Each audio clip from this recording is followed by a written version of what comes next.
La Casa del Poble, al carrer Cremat, ha estat un any més l'escenari d'un sentit homenatge a tots aquells terrassencs i terrassenques que van caure morts davant l'entrada a la ciutat de les tropes borbòniques, els dies 3, 4 i 5 de setembre de 1713.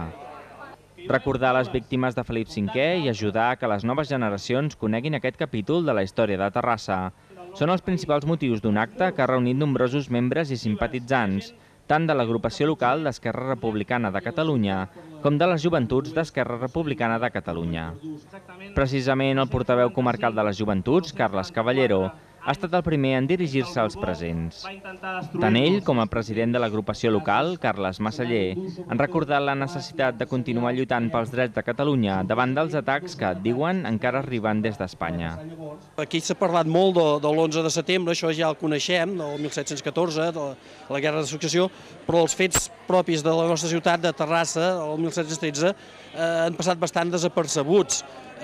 Inclús hi ha personatges d'aquella època que, per exemple, el pare Llaurador, que tots han passat pel carrer, el coneixem molt bé, doncs era un personatge que vivia aquella època i que va recollir algunes persones que es van trobar en aquells fets també. L'acte, el primer que tant Esquerra com les joventuts d'Esquerra Republicana realitzen amb motiu de la Diada Nacional de Catalunya,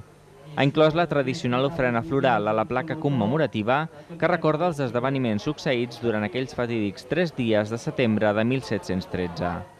Finalment, tots els presents han entonat el cant dels segadors.